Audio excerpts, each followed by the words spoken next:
जरा इस एक स्थिति की कल्पना कीजिए। मान लीजिए आपके पास एक बहुत ही शानदार एकदम लेटेस्ट मॉडल की कार है। उसका इंजन बिल्कुल वर्ल्ड क्लास है, सेफ्टी फीचर्स कमाल के हैं और डिजाइन तो एकदम बेदाग है। लेकिन उस कार को चलाने वाला जो व्यक्ति ड्राइविंग सीट पे बैठा है ना, वो पूरी तरह से नशे में धुत है। अरे बाप रे। अब आप चाहें उस कार के टायर रोज बदले, उसकी सर्विसिंग करवा ले या फिर सड़क बनाने वालों को कोसते रहें, क्या उस कार का एक्सीडेंट होने से बचेगा? बिल्कुल नहीं। मतलब सवाल ही नहीं उठता।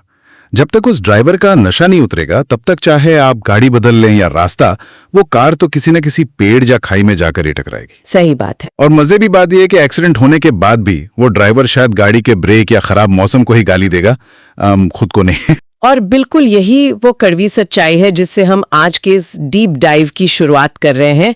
हम अक्सर राजनीति, चुनाव और समाज की जब भी बात करते हैं ना, तो हमारा पूरा फोकस सिर्फ उस कार पर होता है।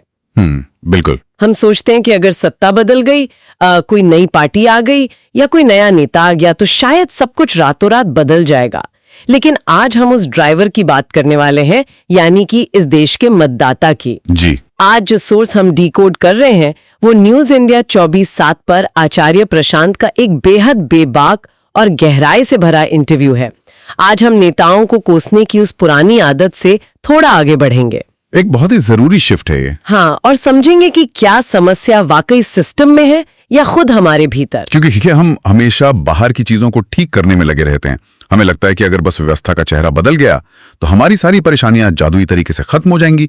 ये एक बड़ा ही आरामदायक भ्रम है। बिल्कुल, एक इल्यूजन है। आचार्य प्रशांत ने इस इंटरव्यू में बहुत ही साफ शब्दों में कहा है कि नेता कहीं आसमान से नहीं टपकते, वो भी तो इसी समाज की उपज है ना, वो हमारे ही बीच से निकलते हैं। इसलिए अगर हमें वाकई ये समझना है कि हमारा लोकतंत्र कैसे काम कर रहा है, तो हमें राजनीति की सतही बातों से नीचे उतरकर खुद वोटर के मनोविज्ञान, उसकी मानसिक स्थिति को खंगालना होगा।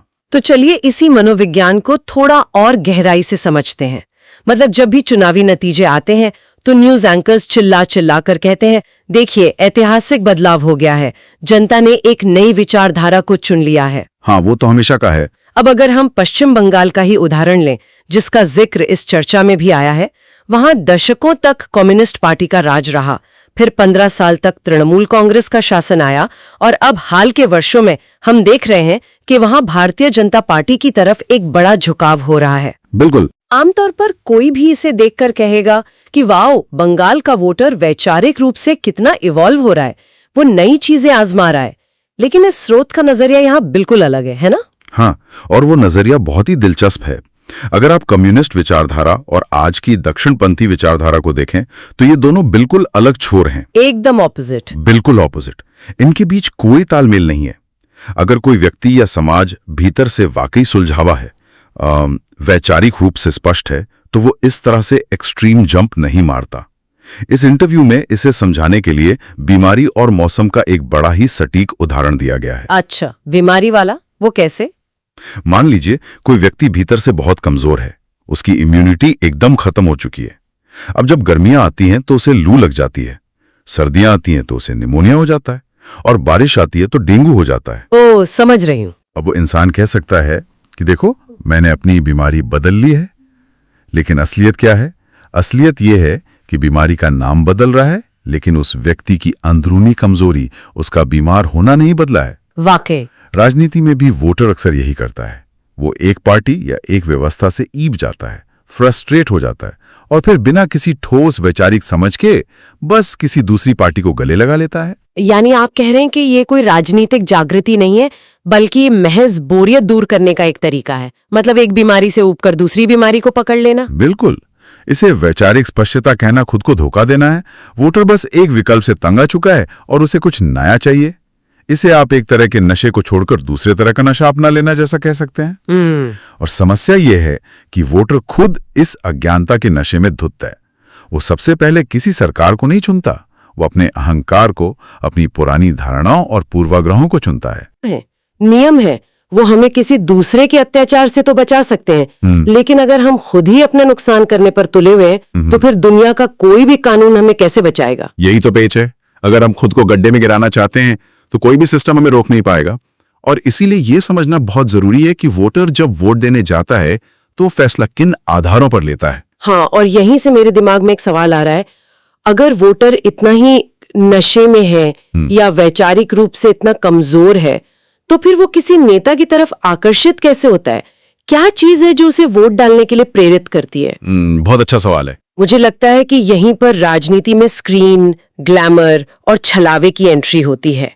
हमने देखा है, खासकर तमिलनाडु और दक्षिण भारत के कई राज्यों में, और अब तो उत्तर भारत में भी, कि फिल्मों के बड़े बड़े सितारे राजनीति में आते हैं और लोग उनके पीछे पागल हो जाते हैं।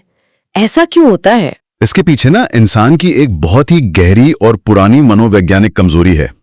इंसान असलियत का सामना करने से बहुत घबराता है। अच्छा। हाँ, सच अक्सर कड़वा, बोरिंग और मेहनत मांगने वाला होता है। इसलिए जब इंसान अपनी असलियत से, अपनी कमजोरियों से भागना चाहता है तो वो किसी भ्रम की शरण लेता है, जिसे हम माया कहते हैं। माया। और आज के दौर में ये जो स्क्रीन है, चाहे वो आपके सिनेमा घर का पर्दा हो या आपके हाथ में मौजूद मोबाइल फोन, ये उस माया का सबसे शक्तिशाली रूप है।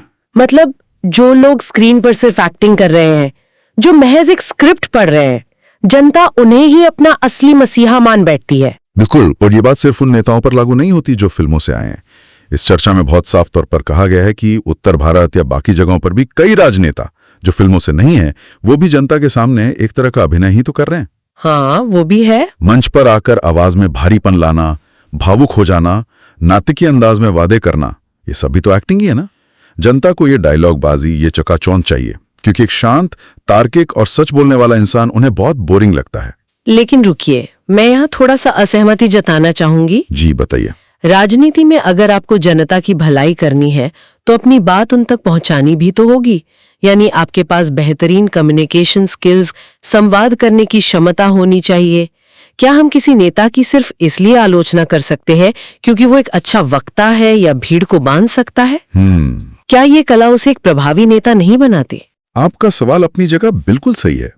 संवाद क्षमता या अच्छा बोलना अपने आप में कोई बुरी बात नहीं है।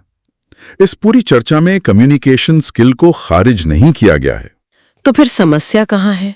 अहम सवाल यह है कि उस क्षमता का उपयोग किस चीज के लिए किया जा रहा है।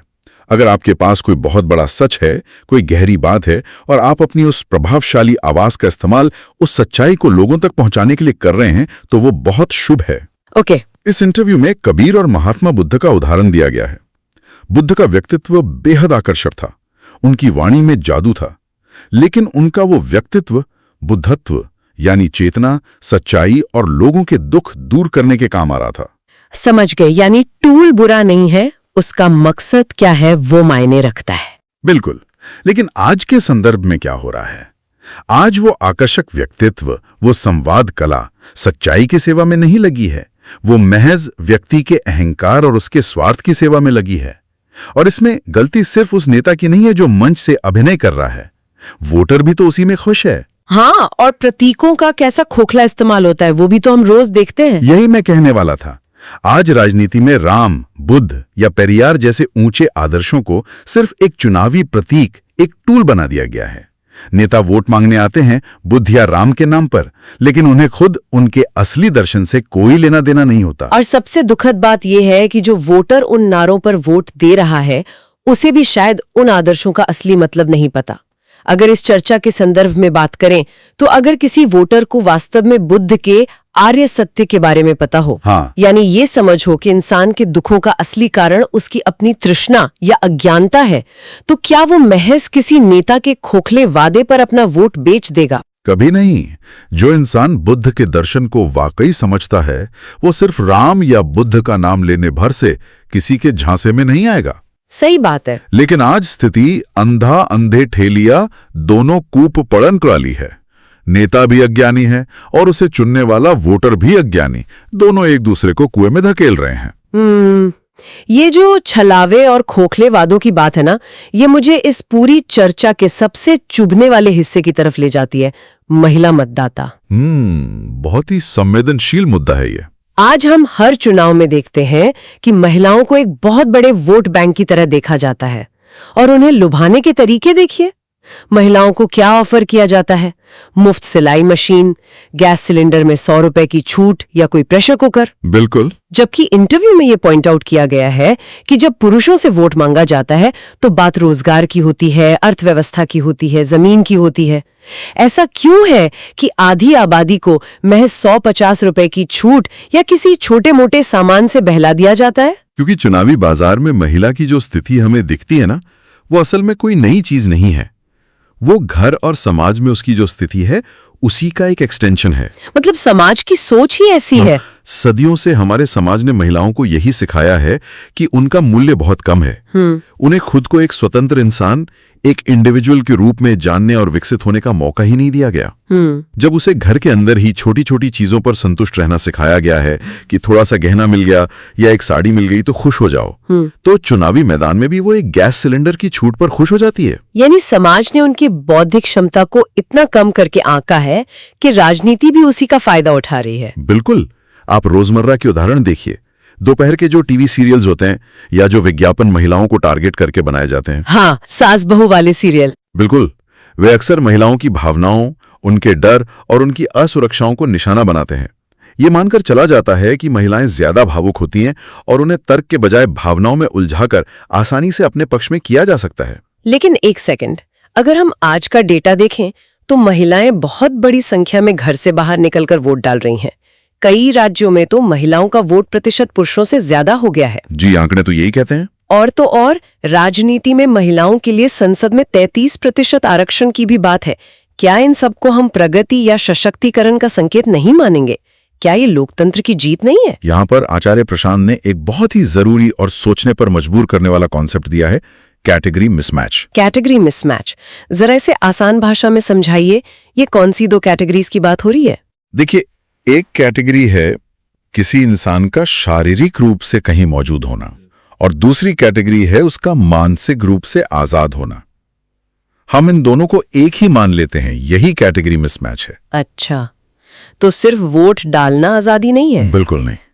सिर्फ घर से निकलकर मतदान केंद्र तक चले जाना और ईवीएम का बटन दबा देना चेतना की आजादी नहीं है। अगर वो महिला वोट डालने जा रही है लेकिन मानसिक रूप से वो स्वतंत्र नहीं है, मतलब उसका फैसला उसका अपना नहीं है। हाँ, अगर वो ये फैसला खुद नहीं ले रही है बल्कि उसका वोट असल में उसके पिता, पति या घर के किसी पुरुष के फरमान का ही नतीजा है, तो वो आजादी कैसी? हाँ, मतलब बटन वो दबा रही है लेकिन दिमाग किसी और का चल रहा है। बिल्कुल।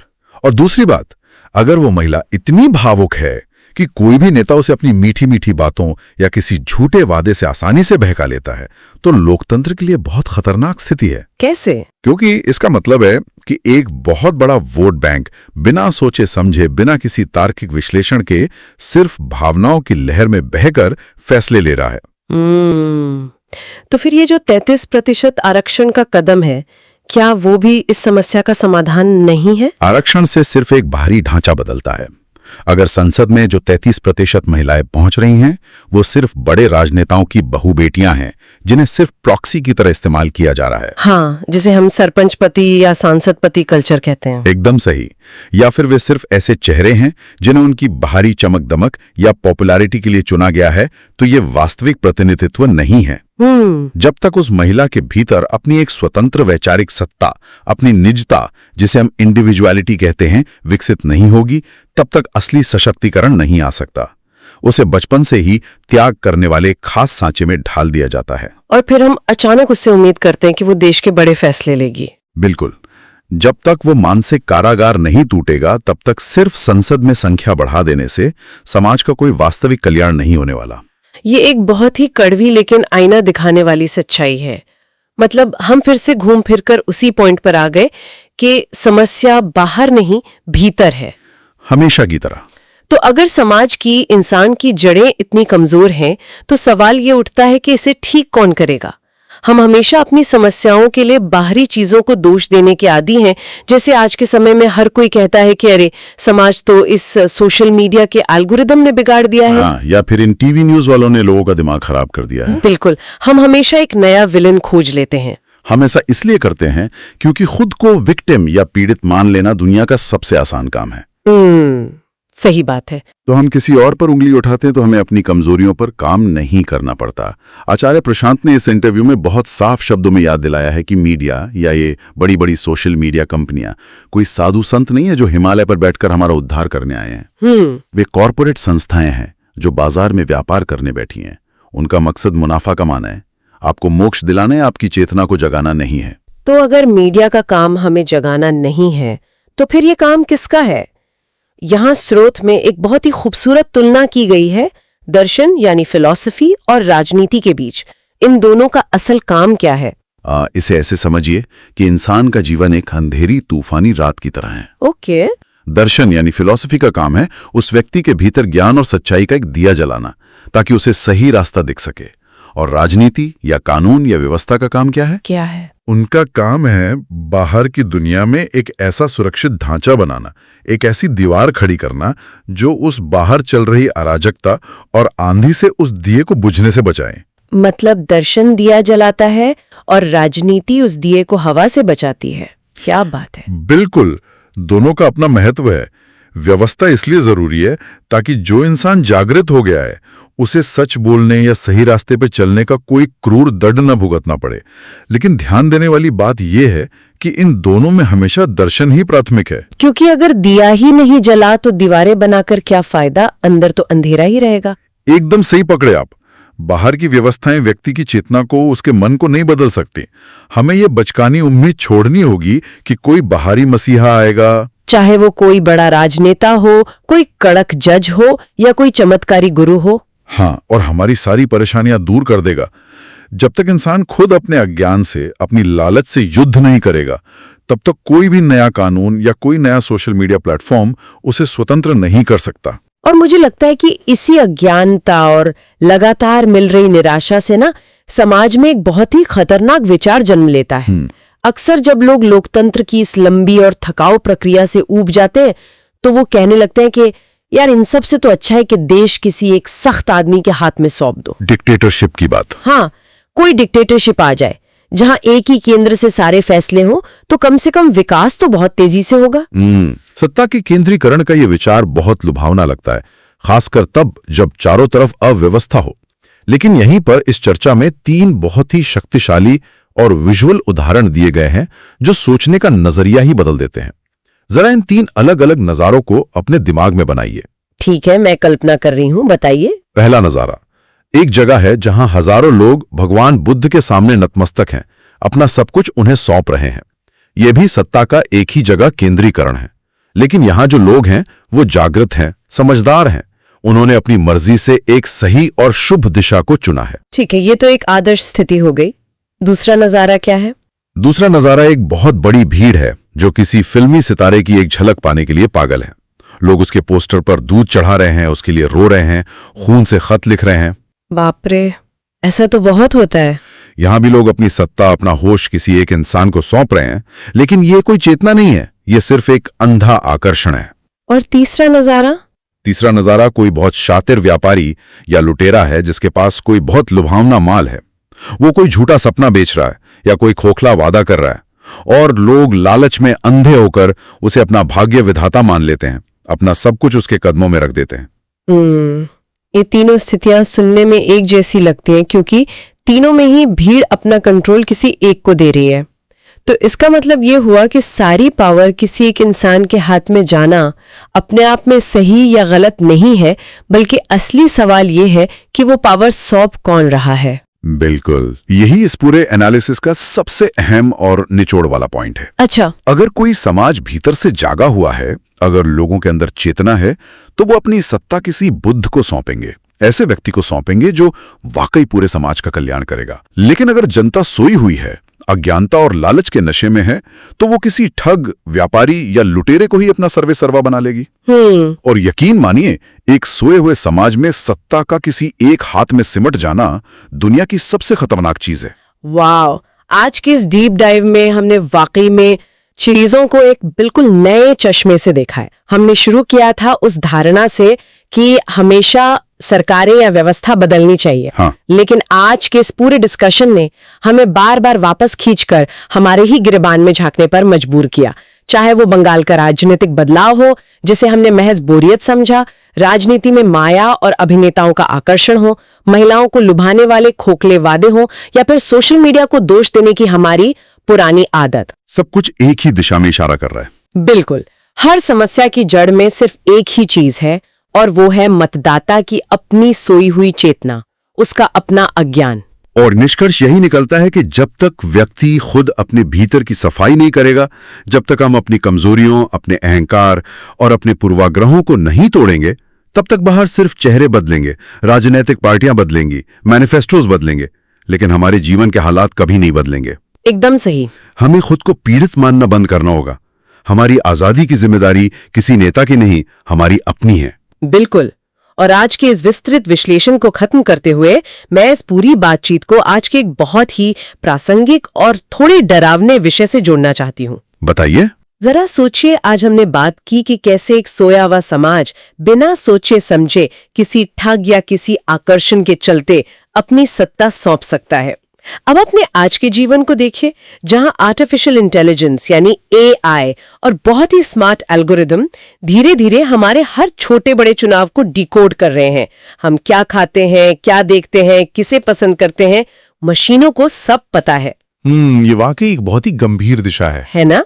अगर हमारी चेतना ऐसे ही सोई रही, अगर हम अपने छोटे छोटे लालच और पूर्वाग्रहों के नशे में ही धुत रहे, तो क्या ऐसा नहीं होगा कि हम अपनी सोचने समझने की सारी शक्ति, अपनी आजादी चुपचाप इन मशीनों और एल्गोरिदम्स के हाथ में सौंप देंगे? बिल्कुल मुमकिन है। याद कीजिए वो अस्पताल और कार बदलने वाला उदाहरण जिससे हमने शुरुआत की थी। इस बार जो ड्राइवर या डॉक्टर है ना, वो कोई इंसान नहीं है, बल्कि एक ऐसा एल्गोरिदम है जो आपकी हर मानसिक कमजोरी को आपसे बेहतर जानता है। क्या हम महज आराम और सुविधाओं के लालच में आकर खुद अपनी सबसे बड़ी गुलामी का रास्ता तैयार तो नहीं कर रहे हैं? इस गहरे सवाल के साथ हम आज का ये डीप डाइव यहीं समाप्त करते हैं। इस पर जरूर विचार कीजिएगा।